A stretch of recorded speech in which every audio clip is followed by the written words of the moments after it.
Adore Glória a Deus. Aleluia. Aleluia.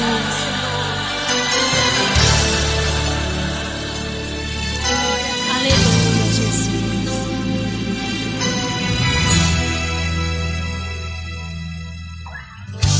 O crente quando chora, o Senhor responde. A oração do crente estremece o monte.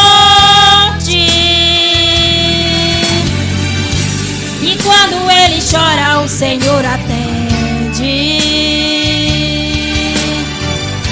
Tem um grande valor a lágrima do crente. Ele foi com Daniel lá na cova dos leões. Nada ali aconteceu. Deus ouviu suas orações, mesmo quando adorava. Por um filho ela clamava e o Senhor atendeu.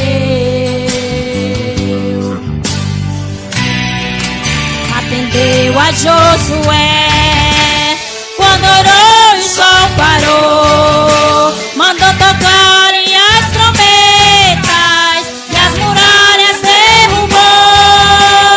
Esse Deus se faz presente, vive no meio da gente. É o mesmo e não mudou. Glória a Deus.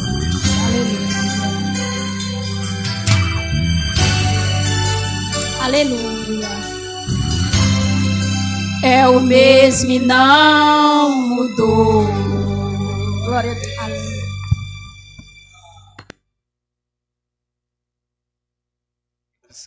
Glória a Deus. Irmão, vamos passar rapidinho aqui um pequeno vídeo. Vem, libera o som, o áudio aí do qual o canal do áudio. Aí, doutor Raimundo, libera o áudio aqui do notebook. Vamos passar rapidinho aqui um pequeno vídeo que vai contar a história da escola bíblica dominical, como ela surgiu, como ela está organizada hoje. Glória a Deus.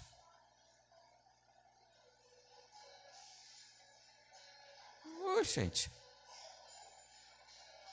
O que foi? Está saindo áudio ali. Eita, o irmão não configurou. Jesus. Que eu mandei formatar ele e aí ele está desconfigurado aqui para. Deixa eu tentar ver se eu sei mexer nisso aqui. Que tecnologia e eu nós ainda não se comunicamos ainda direitinho. Alterar fone de ouvido, não é, Raimundo? Tu que é profissional? Botar para fone de ouvido, será que é esse? Está aqui no Elps, tirei e botei fone de ouvido. Vamos ver agora se vai dar certo. O áudio estava indo lá para o microfone. Vamos ver agora se dá certo. Eu alterei aqui, botei para fone de ouvido.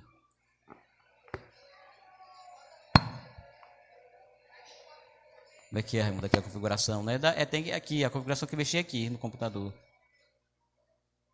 Tem que ser aqui no... Aqui, ó. Rapaz, eu tenho testado isso antes. Tem que ser aqui, alterar isso aqui. Para telas. Como que... Terá ícone. Veja, irmãos. Será que é esse aqui?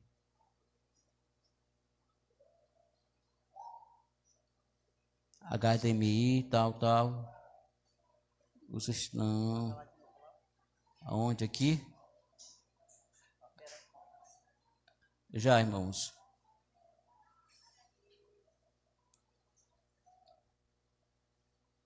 Para ver se é bem aqui, Raimundo. Não usar este dispositivo. Vou ver se vai. Que está dizendo que é o Epson aqui, né? Então não usar ele. Para ver se vai.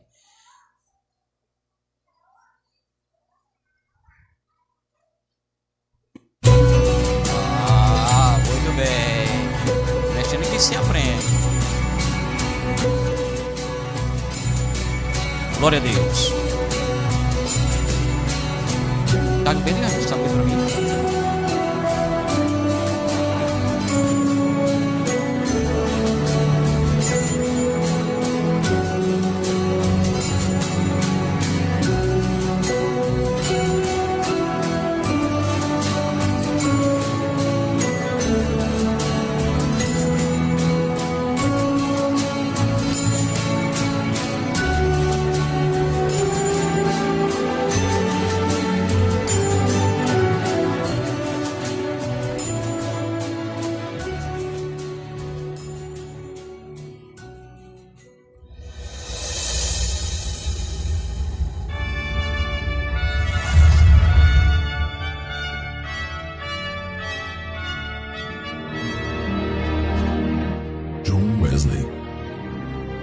O fundador do movimento metodista, quando estava em sua missão na América, ele começou um trabalho de ensino para as crianças. Wesley dizia: Deus começa uma obra pelas crianças. A história registra que no ano de 1769, a jovem Hannah Balmore, com 26 anos de idade, criou a primeira escola bíblica em sua residência. Ela aceitou a Cristo através de um sermão de John Wesley e se comprometeu com a evangelização de crianças nos domingos pela manhã. 11 anos mais tarde, em 1780, em Gloucester, um jornalista metodista, Robert Hicks, criou a primeira escola dominical para crianças pobres que viviam abandonadas nas ruas. As crianças só podiam estudar aos domingos, pois durante a semana trabalhavam em até 12 horas diárias. Por isso, Robert Hicks agrupava crianças e adolescentes nas ruas todos os domingos. Das 10 às 12 horas, estudavam matemática e história em inglês. Das 13 às 17 horas, eram conduzidas à igreja para estudar a Bíblia, conduta moral e ética. Na época, foi uma quebra de paradigma na educação, e ele foi chamado de profanador do domingo, mestre do mal, pai de todos os vagabundos malcriados. Mas a imprensa da época comentava favoravelmente esta iniciativa inédita de Hicks. Glória a Deus e um aleluia. Foi manhã pentecostal? Foi, porque Pentecoste, no sentido etimológico da palavra, é quando há avivamento. E o que é avivamento? Avivamento é proposto pelo ensino sistemático da palavra de Deus. E quando é que o crente é avivado? Quando ele aprende e muda de vida. Quando ele fica saltitando no meio da igreja, correndo para lá e para cá, isso não vai adiantar de nada. Se ele não mudar de vida lá fora, se ele não comprar e pagar as contas, se ele não for um congregado que contribui com a obra de Deus, e assim por diante. É isso que é avivamento. Fora disso é balela. Eu não tenho medo de dizer isso para ninguém, irmão. Você acredita? Não tenho medo, porque está na palavra. Está na palavra. Ora, mas se o apóstolo Paulo ele vai dizer com relação ao Espírito Santo, que quando alguém estiver pregando, se tiver alguém falando em línguas na igreja, que fale dois ou três, na melhor das hipóteses, se houver intérprete. Olha o que a Bíblia está dizendo, é a Bíblia que está dizendo, não sou eu não. Fale 2 ou 3 se tiver intérprete. Se não houver intérprete, fala devagarzinho, bem baixinho, só você e Deus. É isso que a Bíblia está dizendo. E isso é avivamento, irmão, é poder de Deus dentro do teu coração. Fale devagar, para não atrapalhar o irmão que está aqui também adorando, para não atrapalhar o pregador que está lá falando. O pregador está pregando aqui, o irmão está falando em línguas estranhas para acolá. Como é que ele vai aprender e entender o que é que você está falando? Se eu estou falando aqui, se eu estou fazendo barulho aqui, você está fazendo barulho aí. Como é que isso funciona? Deus não é desorganizado. Você tem que aprender isso desde cedo. Deus não é desorganizado. Ele é muito organizado. O problema é que a gente quer o movimento, aquela coisa toda, e aí isso desorganiza a obra de Deus. Mas é bonito, é gostoso o movimento, aquela coisa. Edifica? O que nós precisamos saber é se edifica. Tá bom? Então vamos de palavra de Deus. Cantares, capítulo 3 e versículo 6. Diz assim a palavra de Deus: quem é esta que sobe do deserto, como coluna de fumaça, perfumada de mirra, de incenso e de todas a sorte de pós aromático? Capítulo 3, o versículo 6 de Cantares de Salomão, ele está fazendo uma interrogação. Ele está fazendo uma interrogação. E quando ele faz essa interrogação, Veja bem uma coisa. Se você ler o versículo posterior, o 7, a partir do em diante, o versículo 7 em diante, você vai ver uma coisa interessante. Não tem a resposta para essas perguntas. Não tem a resposta para essas perguntas. Qual é a pergunta? Quem é esta que vem, quem é esta que sobe do deserto com uma coluna de fumaça, perfumada de mirra, de incenso e de toda a sorte de pós aromático? Se Salomão, ele está dando detalhe de alguém ou alguma coisa com essas características. Mas Salomão, ele quer saber o nome de quem é essa, o que é isso que tem essas características. Salomão deu todos os detalhes, olha que coisa interessante. Você fala tudo sobre alguma coisa, no entanto, você não sabe dar nome àquilo ainda. Você não sabe dar nome ainda. Deixa eu dizer uma coisa interessante aqui para você. É muito comum a gente ouvir na igreja a palavra mistério. Já parece com aquele negócio de movimento pentecostal dentro da igreja, né? Mistério. Só que a gente tem um conceito equivocado da palavra mistério, né? A palavra mistério na Bíblia, segundo um profundo pregador da palavra de Deus, Gesiel Gomes, ele disse que a palavra mistério, ela tem 3 características peculiares. A palavra mistério na Bíblia tem 3 características muito particulares. A primeira, mistério na Bíblia, só Deus sabe. Se é mistério, só Deus sabe. Se o capeta sabe, se qualquer uma outra pessoa sabe, não é mistério. Porque mistério, segundo a Bíblia, é algo que só Deus sabe. Essa é a primeira característica do mistério. A segunda característica do mistério é que Deus só revela esse mistério aos seus. Deus só revela esse mistério aos seus. Não sei se você já teve a oportunidade de se deparar com alguém que se disse ser mais conhecedor da Bíblia do que você, no entanto, não é um servo de Deus. Não sei se você já encontrou alguém. Rapaz, quantas vezes tu já leu a Bíblia? Eu já li a Bíblia tantas vezes. Quer discutir Bíblia comigo? Inclusive, eu me recordo muito bem que eu estive aqui no bairro da Areia, há uns 20 e tantos anos atrás, ainda no início da minha fé, novo convertido. Para você ter uma ideia, estava tão novo convertido que eu não tinha lido nenhum dos livros todo do Novo Testamento. E olha que eu estava empolgado. Você sabe que novo convertido, ele come Bíblia com farinha. E aí eu estava lendo a Bíblia, mas não tinha lido ainda o Novo Testamento. Aliás, nenhum dos livros do Novo Testamento direito. Estava em Mateus ainda, para você ter uma ideia.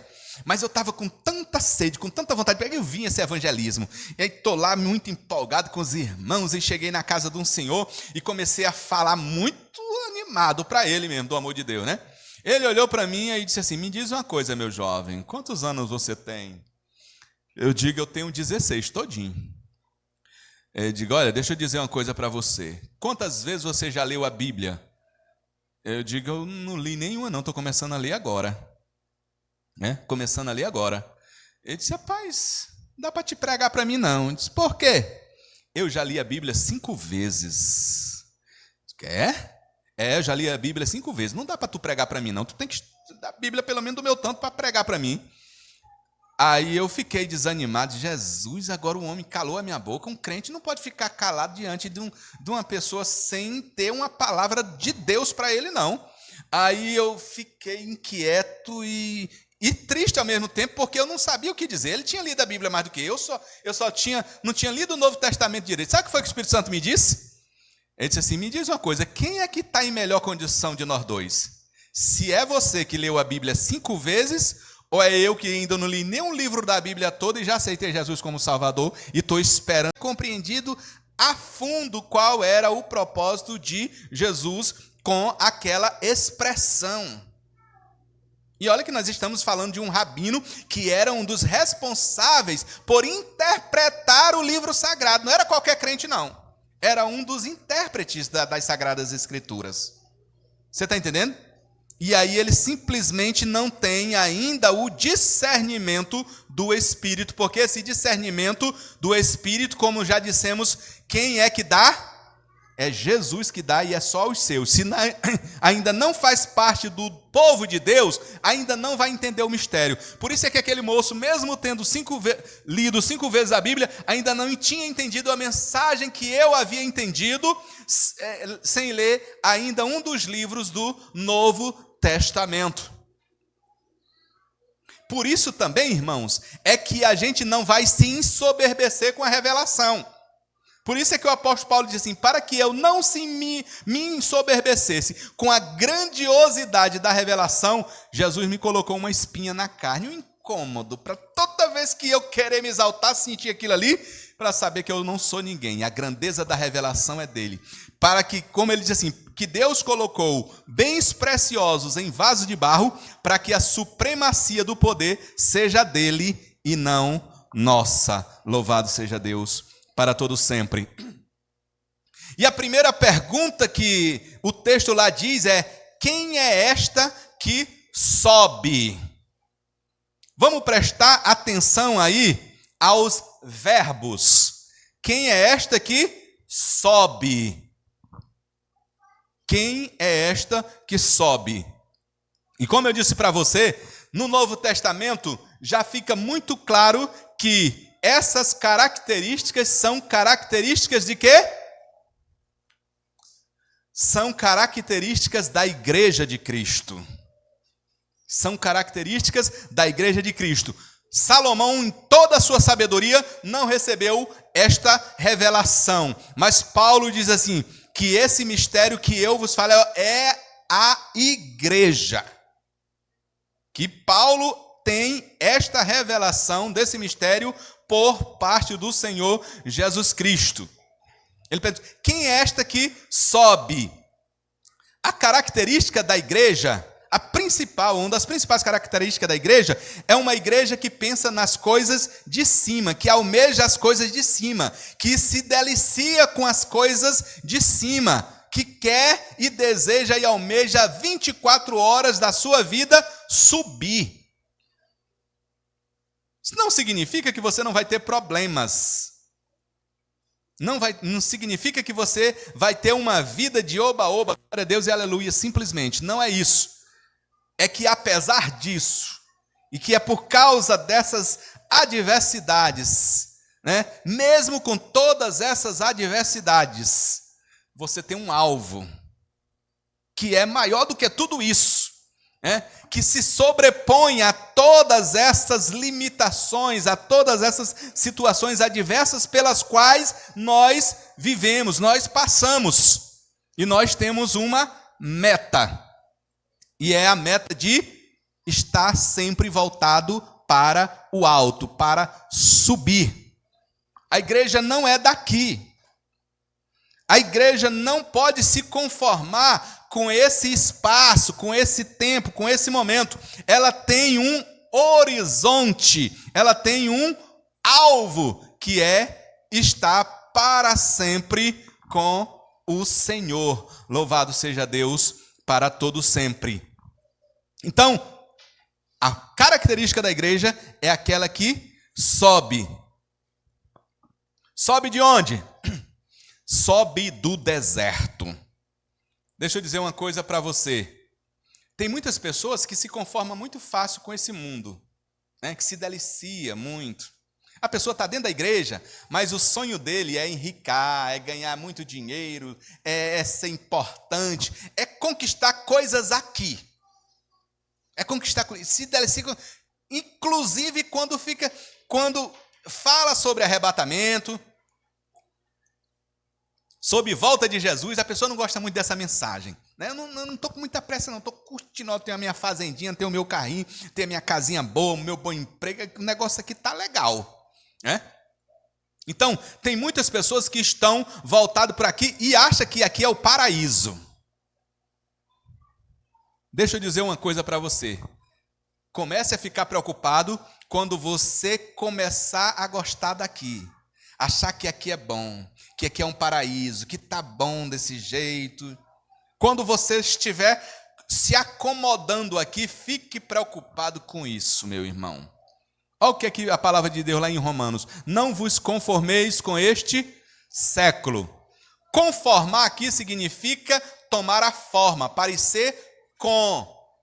Quando as pessoas não estiverem mais distinguindo você do mundo, significa que é porque você já está se adaptando a esse lugar.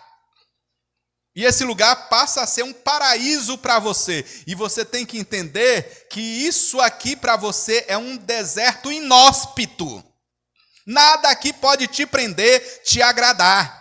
Você é do grupo que sobe, que tem um alvo. E que se esse lugar se tornar um paraíso para você, você não vai desejar mais lá. Você vai se conformar em estar aqui. Tem um povo aí que já está querendo construir morada em Marte. Está preocupado em ir para o céu, não. Eles querem ir para Marte, né? Construir, acumular muito dinheiro para criar condições de vida para ir para Marte. Deixa eu dizer uma coisa para você. Se você tiver nessas condições, peça a misericórdia do Senhor. Porque crente que tem projeto de subir, ele entende que aqui é um deserto. E deserto não é lugar de morada. Deserto é um lugar de passagem. Deserto é um lugar de fadiga. Deserto é um lugar de derrota, né? Deserto é um lugar onde você pode simplesmente morrer se você passar muito tempo ali. Deixa eu só dizer uma coisa para você. O deserto do Saara, ali próximo ao Marrocos, tem a África, ou melhor dizendo, o continente africano, ele se divide, a sua parte norte é chamada a África subsaariana, que é o maior deserto do mundo, o deserto do Saara. Para vocês terem uma ideia, no deserto do Saara, a temperatura chega a quase 80 graus Celsius. Você está entendendo o que é 80 graus Celsius? Só para você ter uma ideia, a água ferve a 100 graus Celsius. Lá só falta 20 graus para a água ferver de tão quente que é. Então, a característica do deserto é essa. É lugar de alguém querer morar? É lugar de alguém... Claro que não. Mas tem gente que ainda encontra oásis no deserto e se delicia e tem prazer em estar ali. Mas a igreja do Senhor, que tem como característica de igreja, ela entende que aqui é um deserto, é uma passagem fatidiosa. E que já já eu preciso me desfazer daqui. Como colinas de fumaça. Como colinas de fumaça. Uma coisa interessante sobre esse texto, que eu acho interessante,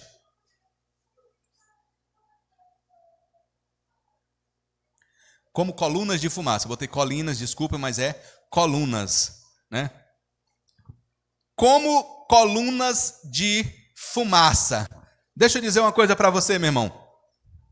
Sempre que você observar que no reino de Deus, o povo de Deus, a igreja do Senhor, ela é coluna e sustentáculo da verdade. Essa coluna de fumaça tem um destino ou não? A fumaça, ela desce? Não. Até porque, por que é fumaça, irmão? Porque a fumaça, normalmente, ela é um ar quente. Sabe qual é a principal característica do ar quente? É que o ar quente, ele é mais leve do que o ar frio. Logo, a tendência dele é estar sobre o ar frio. Então, a tendência dele é subir. Coluna de fumaça. É a sua característica. Porque o seu lugar não é aqui. Você não se adapta aqui. É fumaça? A principal característica de fumaça é que você vê ela subindo. Louvado seja Deus para todo sempre. Subindo. Louvado seja Deus. E se essa fumaça é quente, ela gerou essa temperatura ou não? Uma temperatura, uma alta temperatura, ela surge do acaso? Não, ela é provocada. Ela é provocada.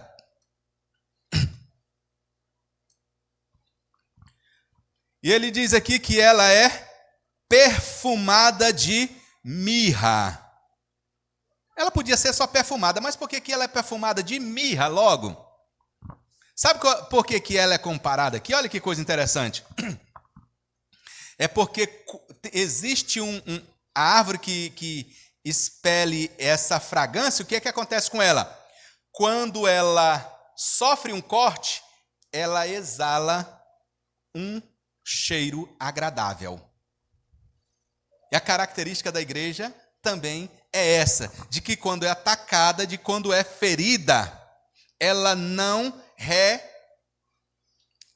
retruca. Pelo contrário, ela exala o bom cheiro de Cristo. Lamentavelmente, nós temos uma igreja onde essa característica ela está um pouco apagada. Já tenho ouvido de crente que quando ouve alguém, fulano de tal matou, fez isso, aquilo, outro, ele deve pagar com a mesma moeda, tem que morrer, tem que furar o olho dele, tem que fazer isso, aquilo, outro. Cuidado, porque essa não é característica da igreja. Se você está com esse comportamento, é porque você está deixando de ser igreja. Presta atenção. Irmão, mas é porque eu não aguento injustiça. E você é que vai fazer justiça? A Bíblia diz que o Senhor é justiça nossa. Quem faz justiça é Ele. Quem deu a vida é Ele, quem tira a vida é Ele. Nós não temos autoridade nenhuma, nem para tirar a vida de ninguém e nem para desejar que alguém não tenha vida. Até porque, irmão, deixa eu dizer uma coisa para você. A nossa torcida, o nosso propósito, o nosso esforço é para que todos sejam salvos. Não é isso, não? E a salvação, ela tem um grupo de pessoas exclusivas para serem salvos? Claro que não. A Bíblia Sagrada lá em João 3,16, é que eu costumo dizer que é o versículo das grandes coisas. Ele diz, porque Deus, o maior ser, amou o maior sentimento, o mundo, a maior porção, de tal maneira, a maior condição, para que todos, o maior alcance, não pereçam, o maior livramento, mas tenham a vida eterna, o maior presente. Então, se Deus amou o mundo, me diga se está excluindo alguém. A palavra mundo engloba todas as pessoas, independente do caráter, independente do que fez, porque a Bíblia diz que onde abundou o pecado, superabundou a graça. Quanto maior o pecado, maior o perdão. Quanto maior o pecado, maior o perdão. Então é isso que a gente precisa internalizar. Porque tem muito crente que não está se conformando, se assemelhando a este perfume de mirra, que ao sofrer um dano, expele cheiro suave. Em outras palavras, expele amor. Deixa eu dizer uma coisa bem interessante para você aqui, sobre a palavra amor, que tem muito crente que ainda não aprendeu a essência do amor. Olha o que é que Romanos diz, que não sejamos outra coisa que não seja amor. Você sabe o que é que significa esse versículo? Que não sejamos outra coisa, que não tenha dentro de nós outra coisa que não seja amor. Significa dizer que qualquer sentimento de aversão que eu possa ter contra alguém não é um sentimento de cristão, porque cristão ele só pode exalar amor, pode bater nele, pode cortar ele, pode ferir ele, mas ele só sabe amar. Ele só sabe amar, porque ele é feito desse material. Por isso é que a Bíblia diz que Deus, ele não tem amor, ele é amor. A essência, ele é feito desse material. Ele não sabe fazer outra coisa. Deixa eu dizer uma coisa para você. O diabo vai para o inferno. Eternamente vive lá no inferno com muita gente que vai com ele. Mas olha que coisa interessante. Deus vai estar o amando eternamente. Você sabia disso? Deus vai amar tanto o diabo como as pessoas que vão com ele para o inferno.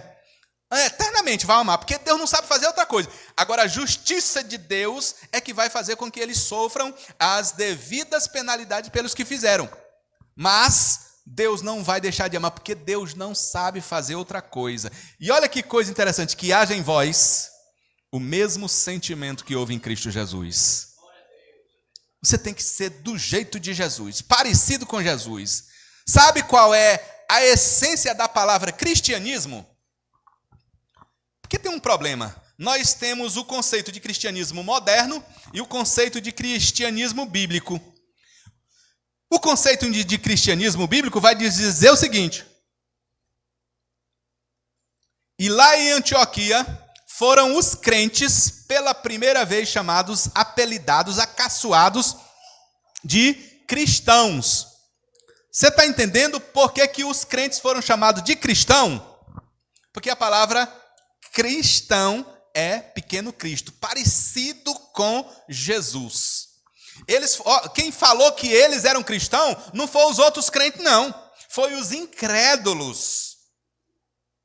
Está entendendo? Foram as pessoas que não eram crentes, que olhavam para ele e ficaram fazendo um pouco... Olha ali o crentinho. Não tem gente que olha para a gente e fica achando que está mangando da gente, que está fazendo um pouco da cara da gente. Olha ali o crente, o irmão. Né? Lá no serviço da gente não tem mais nome não, é irmão. E pensa que está mangando da gente. Eu estou dando glória a Deus e aleluia. Né? Porque cristão é parecer com Jesus. Mas, lamentavelmente, o conceito moderno de cristão é alguém que faz parte de uma igreja que professa a fé em Cristo. Só isso. O que é isso? Eu sou cristão. Por quê? Porque eu pertenço à Igreja Evangélica Assembleia de Deus em Bacabal do Maranhão, do Pastor Raposo. Sou cristão. Sou cristão porque pertenço à Igreja Batista Nacional, Batista...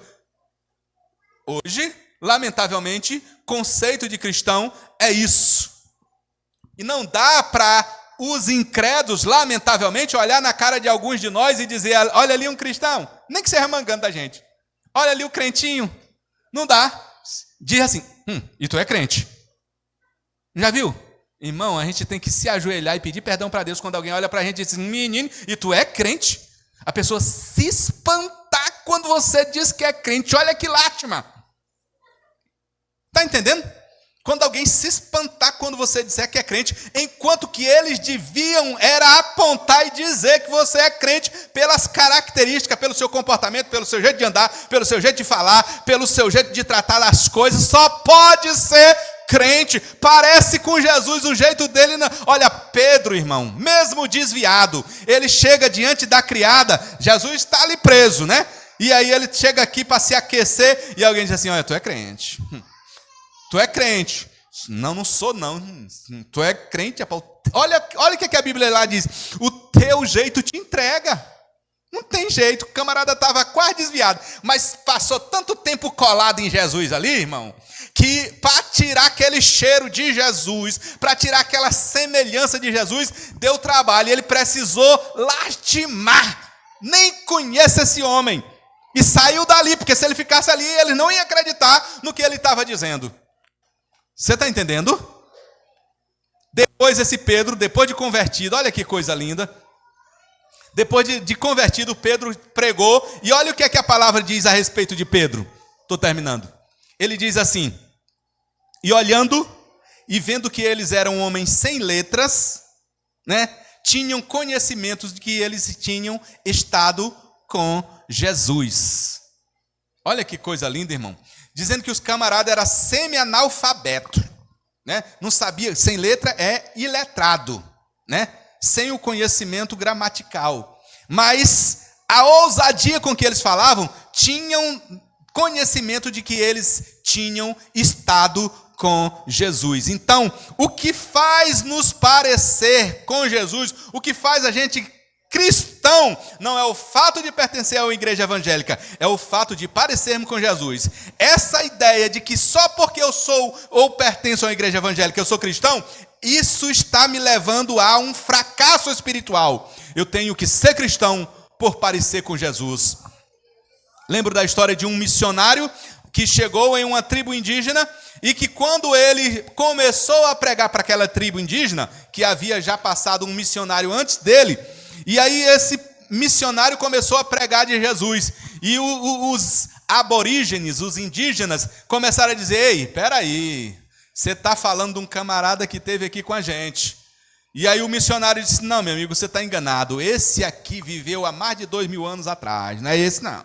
Vocês estão enganados. Ele esteve aqui. Ele esteve com a gente. Ele morou uma temporada com a gente. Tudo que você está falando aí são características dele. Olha que coisa linda.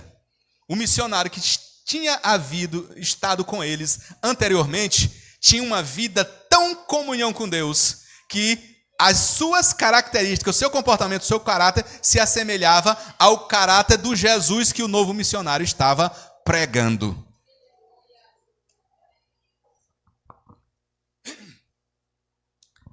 E eu quero dizer para você que esse crente também, quem é este que sobe do deserto como coluna de fumaça, perfume de mirra, de incenso e toda sorte de pó aromático. Vou pegar essas duas palavras aqui e vou terminar para não levar muito tempo. Deixa eu dizer uma coisa para você. Não sei se você sabe, mas existem alguns insetos que, se você passar perfume, ele não encosta em você. Se você se perfumar, ele não encosta. Você sabia disso? E por isso é que quando algumas pessoas naquela época morriam, e para que o corpo não sofresse detrimento por conta de fungos e tudo mais, eles passavam algumas ervas e seivas aromáticas no corpo da pessoa. E como o escritor sagrado ele fala de toda sorte de pós aromático, significa dizer que nós temos que exalar o bom cheiro de Cristo, porque exalando o bom cheiro de Cristo a gente espanta o capeta. Satanás ele não se aproxima de quem tem o cheiro de Cristo. É aquele inseto que não suporta aquela fragrância que você produz, que está em você, aquele cheiro que está em você, aquele seu cheiro, seu bom perfume aromático, ele afasta os seus inimigos, por não dizer o seu arqui-inimigo, que é Satanás. Que nessa noite nós possamos guardar todas essas características de uma igreja. Diga comigo, eu sou a igreja. Porque a igreja, como já dissemos, às vezes tem gente que confunde, que pensa que é isso aqui, o templo, que quer arrumar isso aqui. Não, a igreja é você. Você é a igreja em qualquer lugar. É parte da igreja, mas é igreja. Então, essas são características da igreja do Senhor. Então, que você possa e que nós possamos internalizar na noite desse dia, que eu preciso cultivar e ter essas características para que eu possa, de fato, ser igreja do Senhor. Porque se me faltam essas características, automaticamente me falta o poder e o direito de dizer que sou igreja.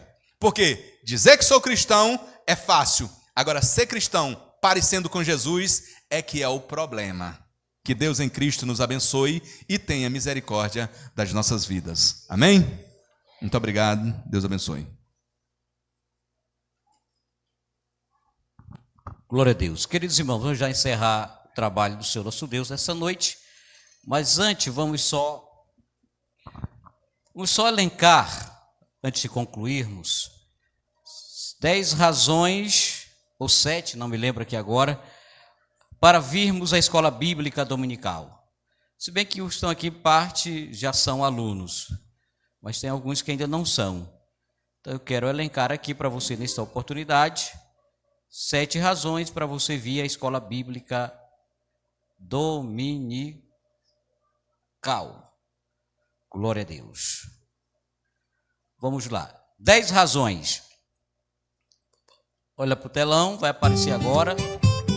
10 razões para frequentar a EBD. EBD, Escola Bíblica Dominical, o lugar onde se aprende mais da Bíblia. Se você já frequenta, solta um pouco de áudio aí, Isaías. quer saber da importância de ir para a escola dominical. Caso você nunca tenha ouvido falar, eu vou te mostrar 10 motivos, 10 razões para frequentar a escola dominical. Presta bem atenção. Número 1. Pela necessidade do alimento espiritual que só pode ser obtido pelo estudo claro da palavra de Deus. Porque Segundo. você cresce e desenvolve-se através do estudo da palavra de Deus. Os Terceiro. objetivos da escola bíblica dominical são os mesmos da igreja, que é ensinar e fazer discípulos. Se eles forem alcançados, toda a igreja será beneficiada. Quarto. Na escola bíblica dominical você adquire conhecimento bíblico e espiritual. E é a escola dominical que determina a qualidade e o nível espiritual da igreja. Quinto. Adolescente ou criança. Adquira uma fé mais sólida e madura, para que assim você não seja iludido por doutrinas enganosas pregadas por falsos mestres. E assim você estará preparado para desempenhar a obra de Deus. Sexta. Você desenvolve a sua espiritualidade e o seu caráter cristão. Sétima. Você aprende a evangelizar, amar e cooperar com a obra missionária. Oitavo. Você tem oportunidade ilimitada para servir ao Senhor. É um lugar propício para a descoberta, motivação e treinamento de novos talentos. E você pode desenvolver ainda o seu ministério. Nono. Você se reúne com a sua família. Fortalece o relacionamento entre pais e filhos. As crianças crescem na disciplina da palavra do Senhor. E o que é mais importante é que a escola dominical, ela ajuda a aperfeiçoar a vida conjugal. A EBD é uma fonte de avivamento, onde a palavra de Deus é ensinada. E quando praticada, você estará pronto para desempenhar a obra de Deus. E pode ter certeza que o avivamento acontece.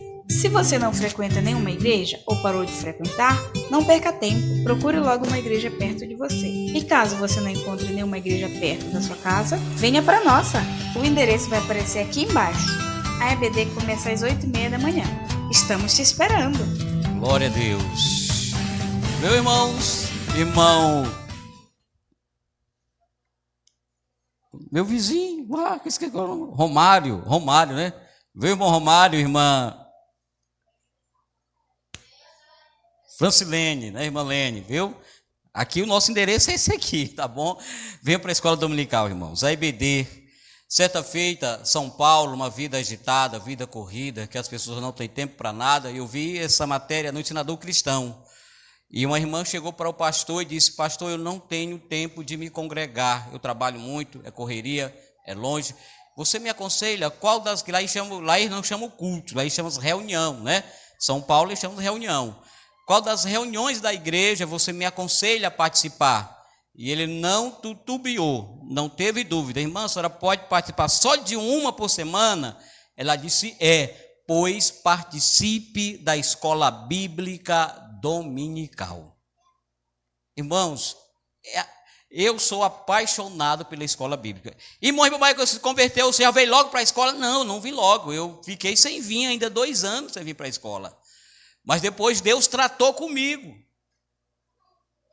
E eu tinha razão nobre para não vir para a escola, porque eu trabalhava de pescador, e todo domingo, de pescador é de domingo a domingo pescando, e eu tinha que estar no rio pescando, senão a panela não fervia.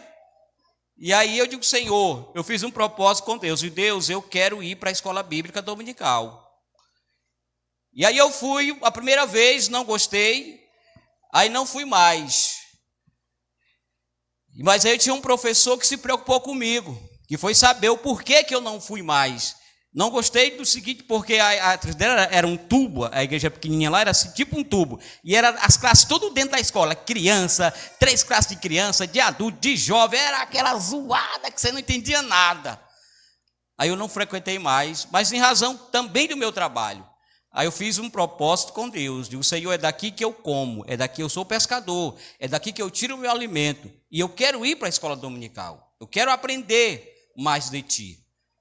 E aí eu disse: a partir de hoje eu não vou para o rio pescar aos domingos. E quem conhece o inverno aqui de Bacabá, do Rio Mearim, agora não, que está mais calmo. Antigamente era o rio aqui, estava aqui, quando era de manhã aqui, quando era de tarde ele estava lá, né, ficava aquela coisa, subia e descia rápido a enchente, rápido. E aí eu ia de manhã despescar,